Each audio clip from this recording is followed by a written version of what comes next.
Breaking right now, she's done it again.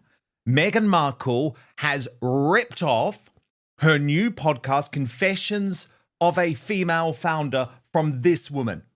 And it is particularly shameful because this woman is exactly the sort of person who you'd think Meghan Markle would want to back. Katie Matay, young Irish woman, entrepreneur, who literally launched the show Confessions of a Female Founder in October 2023. Here's the video. Guys, my name's Katie. I'm founder and owner of Veil Street. So excited to kick off today's video, and I want to give you guys a grand welcome to episode 1 of Confessions of a Female Founder, tell-all series where I share my experiences and advice as a 23-year-old entrepreneur. I've been in business since the age of 16. Angela Levin, our royal mastermind, joins me now. Angela, this has to be her lowest blow yet, her biggest ripoff yet, because this poor woman, Katie Matay, who came up with Confessions of a Female Founder, has actually posted on Instagram overnight saying, what is happening and how'd I get dragged into this?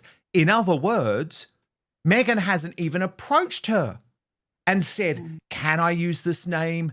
Can I give you some money to take your intellectual copyright? Nope, she's just gone and done it. And I feel that, oh, it's so shameless.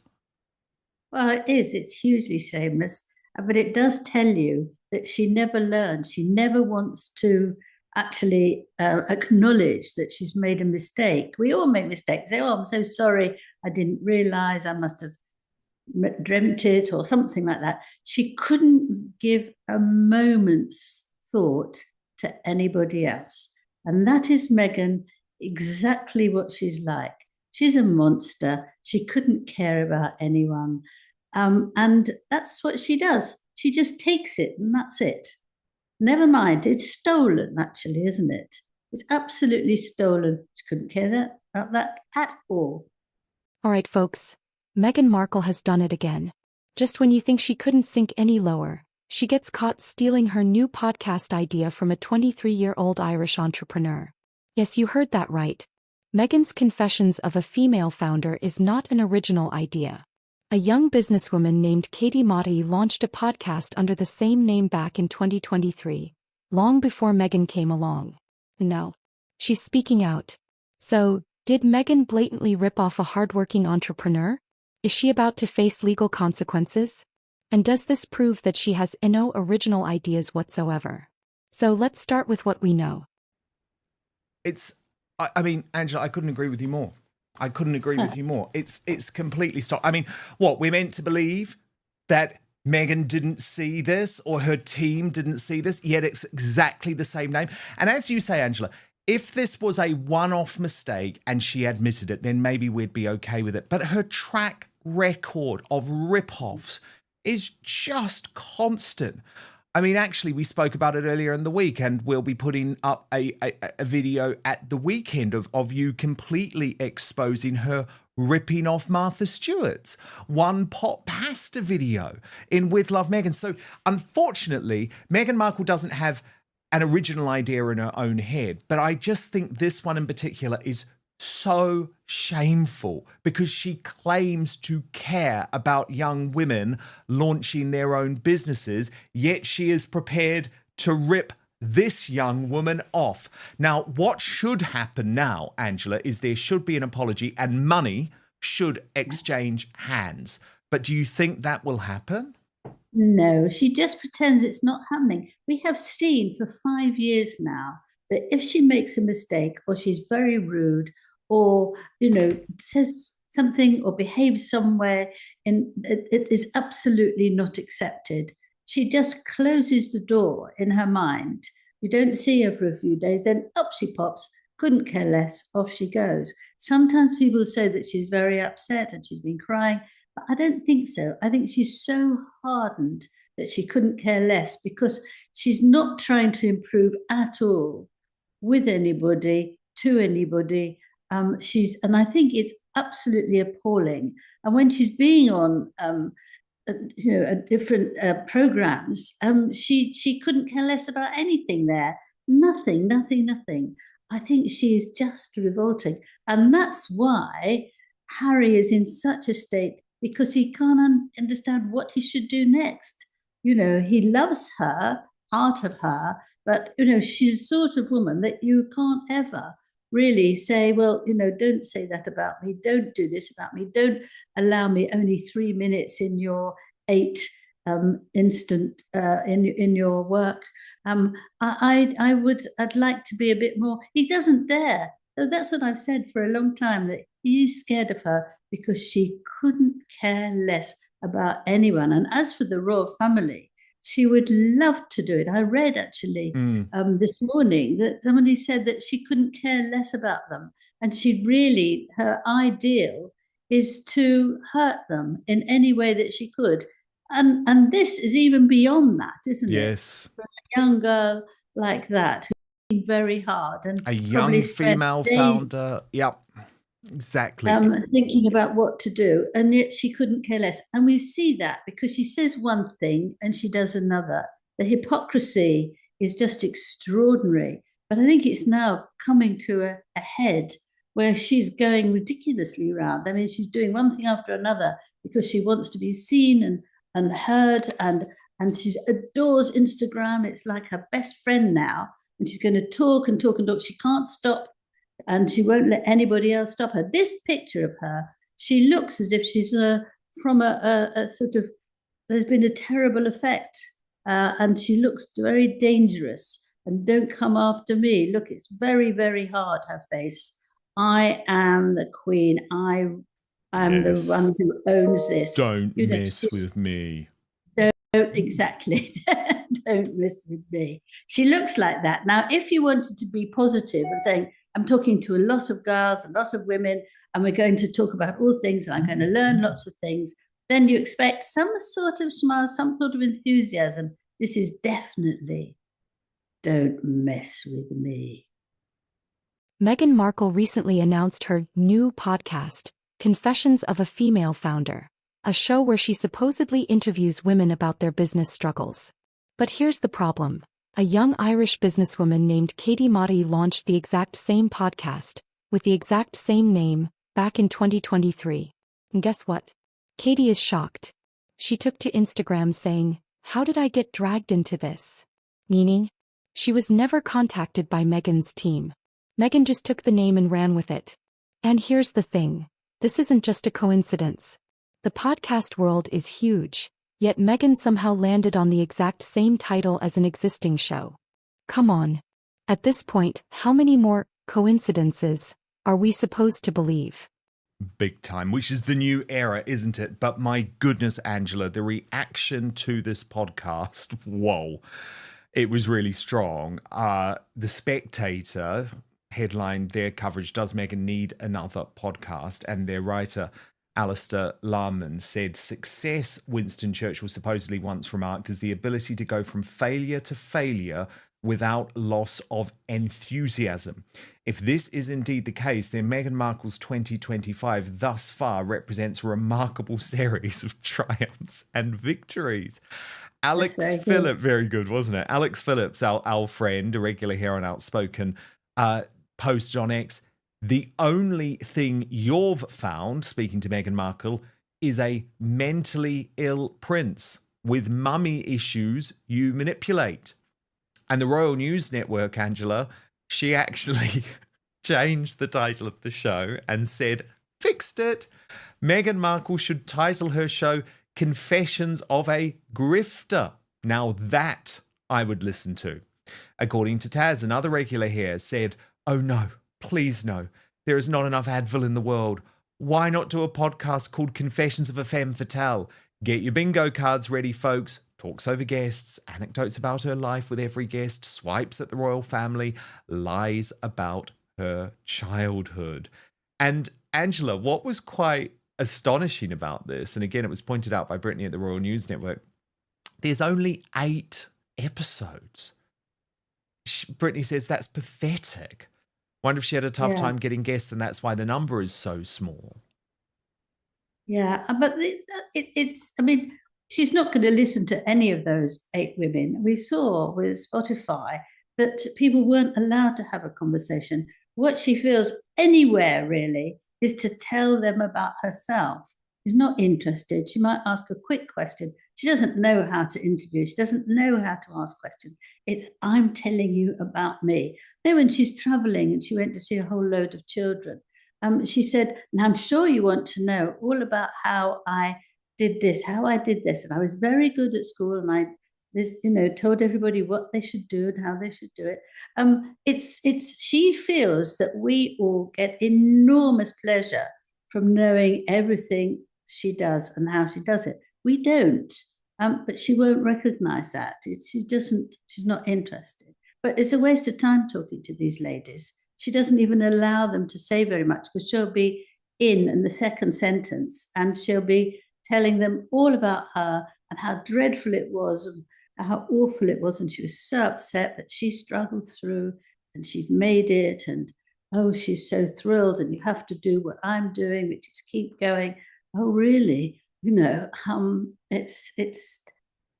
I think she's one of the most hated women in the world now. She was the most famous, and now I think she's the most hated, because you go through loads of people, and I can't find anybody who likes her, who thinks, unless she pays them, but unless she thinks that that she's all right, she's not. I'm going to get a load of letters from and emails from all her friends and her paid friends. Yeah, but they're a diminishing number, Angela, because... Now let's talk about Meghan's long history of stealing ideas, because folks, this is not the first time. Royal expert Angela Levin joins the discussion saying, and I quote, "Meghan never learns. She takes what she wants and pretends it was hers all along. Asterisk ouch. Asterisk. And guess what? He's right. Because let's not forget, this isn't even the first time Meghan has been caught stealing content. She copied Martha Stewart's famous one-pot pasta recipe and claimed it as her own on With Love, Meghan. She's been accused of mirroring Princess Diana's fashion choices to gain sympathy. Even her Netflix docuseries used fake paparazzi footage to push her victim narrative. At this point, is anything Meghan does actually original? Look, it's really interesting that you point out the reaction across the world, because what's fascinating to me is how much negativity there is now emanating from the United States of America and Canada. And I wanted to share a couple of examples of you about that I've picked up over the past 24 hours, Angela, from very highly respected people, actually, across the political spectrum too. So Gad Sad. Not people who want to be unkind. No. Unkind, but they can't stand her. Yeah. I mean, Gad Sad, for example, he posted, "It is almost impossible to imagine someone who is more vacuous in her delusional narcissism than this degenerate." And then this line I thought was very funny, Angela. "Her wife, Harry, is clueless." I know. He's very clever. And then actually, this is more interesting though, because as you say, it's from people who don't want to be negative. Mary Catherine Ham, she's a Democrat in America and widely considered to be a very kind person. And she posted, "Meghan Markle violates my press release rule.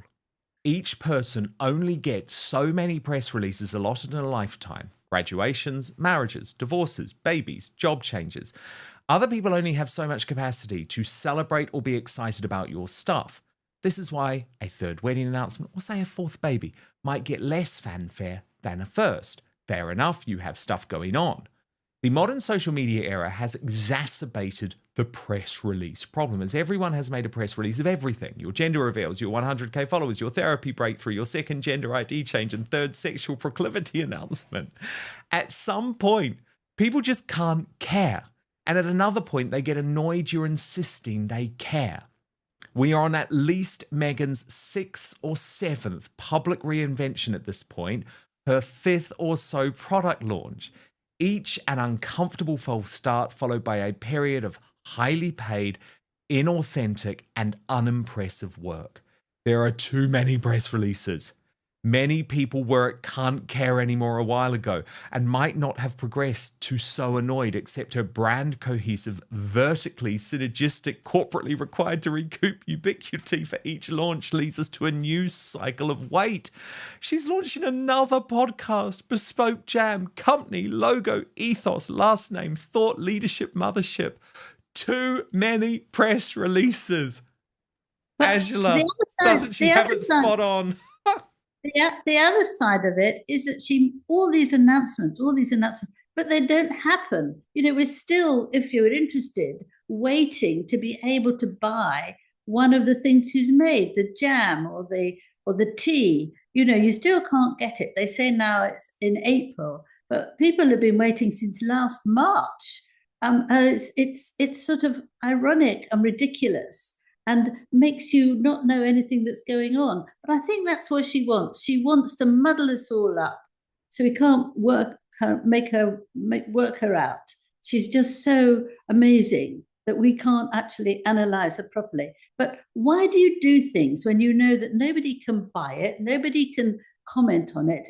If you want to sell something, you want to do it that will make the person very excited at the same time as they're listening to you, so they can try and get it. Here, you're never going anywhere. You're in a puddle, not going anywhere. It's a sort of ridiculous way of behaving, but she's got to have it. It's like, she's starving for as much attention as possible. And now she's got Instagram. Nobody can stop her. No one. And here's the most shameless part. Meghan claims to empower young female entrepreneurs, yet she just stole from one. It's absolutely hypocritical. Now here's where things get interesting, because according to legal experts, Meghan could actually be in serious trouble. Katie Matay, the original creator of Confessions of a Female Founder, could have intellectual property rights over the name. If she trademarks it, she could take legal action. And let's be honest, Meghan should at least offer Katie an apology and some kind of financial settlement. But will she? Not a chance. Angela Levin says, and I quote, "Meghan will just pretend this isn't happening. That's what she always does." And you know what? He's right. Because let's be real, if this was a one-time mistake, maybe people would overlook it. But Meghan's history of stealing, copying, and rebranding other people's work is just too long to ignore. So now the big question. Will Katie Matay fight back and demand justice? Or will Meghan just walk away like she always does? No, indeed, because we get to see the real Meghan. Now, Angela, by contrast, you see true class. And I think true class is really developing at the moment with this relationship between the Beckhams, Victoria Beckham, and King Charles and Camilla. But there is a fascinating side story to all of this, because of course Camilla and Victoria Beckham were at Buckingham Palace this week, and we've got some footage actually of them having a lovely conversation, which we can take a little look at. But there's an undertone to this, isn't there, Angela? Because it suits both parties, because remember, the Beckhams were previously allied to the Sussexes until they realised just how awful Meghan was. And now they've become such a big part of King Charles and Camilla's court. They're doing a lot of stuff together. Yes. I always think that David Beckham, he's after having a really good sort of Sir David. Oh, he wants the knighthood more than anything in the world. Anything in the world.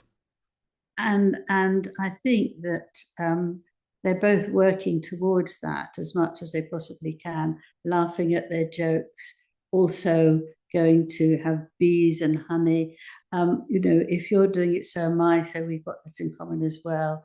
And I think, not that they're cunning, but I think they've got that ambition that it will work very well. I mean, Camilla, as I know her, is with her for over a year, is that she's always charming, but you can't make her say something or do something she doesn't really want to. She's very strong. She sees right through you, and she knows the time to be very polite and talk to you a little bit, or she knows just to say a quick sentence and go on to someone else, all done beautifully, seamlessly. But it is interesting now that they're everywhere. They were having a dinner there, a sort of Italian dinner, weren't they, at Highgrove a few weeks ago. So they're there whenever they're needed. And I think they are needed because they're attractive and they look nice. But I think David sort of taking off a lot of his clothes and having pictures of him with all this, ink all over him, I don't think that's ideal. It's interesting though, isn't it? Because they certainly feel like it's a coup having secured the support of the Beckhams. Because remember, Angela, the big falling out between the Beckhams and Harry and Meghan was over the fact, and it's just so preposterous, that Meghan tried to claim that Victoria Beckham was leaking stories, which is just, I mean, trust me, I covered the Beckhams for years and years and years and years. There's just no way Victoria Beckham did that. But also, the other thing was that Meghan said that they were telling lies about them. And also, they wouldn't let her have free jackets and coats and dresses. She was very cross. She thought that Victoria should give her free things. And I don't know whether she did or she didn't. But, why should she? This is making her living. But she was very cross that she was going to make her pay things. There we are. There he is. I think actually, if you're trying to get the right side of the king, you shouldn't be dressing like that. And also keeping his legs open. That's it. Yeah, not quite behaved. I have a feeling there'll be quite a few people watching, Angela, who might disagree with you on that and say, keep it going, David. Keep taking those clothes off. But yeah, there you go. And now let's look at the bigger issue here. Because at this point, is there anything about Meghan Markle that's original? She didn't create her Netflix docuseries. It was just a PR stunt. Her Spotify podcast Archetypes was cancelled after one season. Her one-pot pasta recipe? Stolen from Martha Stewart. Well, she's stealing podcast ideas from young female entrepreneurs. So what does that tell us? Meghan Markle isn't a visionary. She's a copycat. And the problem with stealing ideas? Eventually people catch on. At this point, even her biggest supporters have to be asking, does Meghan actually have anything original to offer, or is she just an opportunist? Because folks, this is embarrassing. Look, the thing is, I know the real David Beckham. The real David Beckham isn't some nice guy. He's not doing this for altruistic reasons. He wants his knighthood. I read all of the Becky Leak emails. He doesn't do this stuff for charity. He thinks it's terrible that Catherine Jenkins got an honour and that he didn't when she had been exposed for taking drugs, or she had revealed that she had taken drugs many, many years ago. So look, I see right through what David Beckham's doing, but I do think this is a real victory for the royal family because they secured the glamour of the Beckhams, and the Beckhams will have nothing to do with Harry and Meghan now. Nothing to do with them, Angela. Well, they will not attend Invictus because remember what Harry did to David Beckham. He had gone to Sydney for the Invictus Games and Harry snubbed him. It was terrible. He asked Harry if he wanted him to go, and Harry said yes. So he got on the plane. It's a long journey, as well, And when he got there, Harry wouldn't talk to him. He let him go all that way. And then wouldn't talk to him. And I think that's some incredibly bad behaviour. I think he was too scared maybe to say something, well, look, don't bother to come. But I think to let somebody do all that, go all that long journey, was a terrible mistake. And he took his children. I mean, it was just appalling. It was an appalling way for Harry to behave.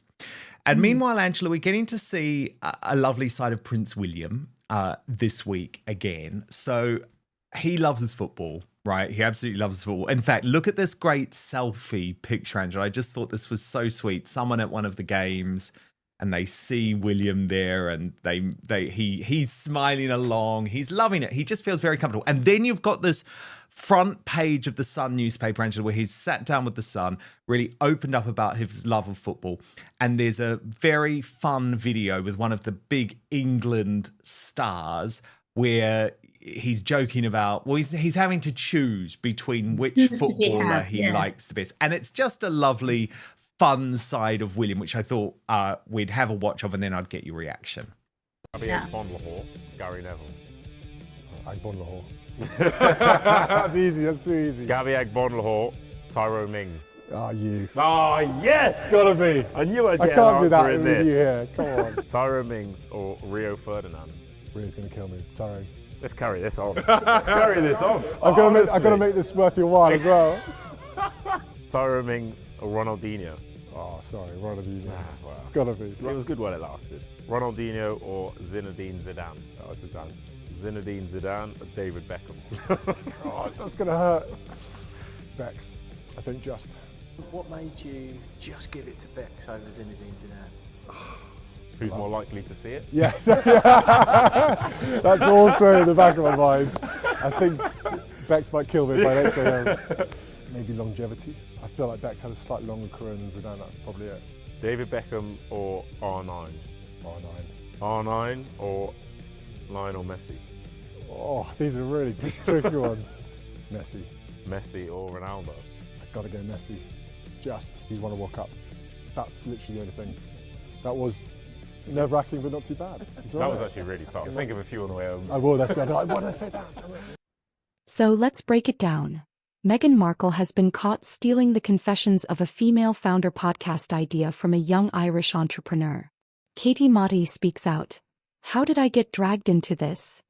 Angela Levin destroys Meghan's history of stealing ideas. She never learns. Could Meghan be forced to apologize and pay for stealing intellectual property? Is this final proof that Meghan Markle has no original ideas? At this point, Meghan's female empowerment brand is a total joke.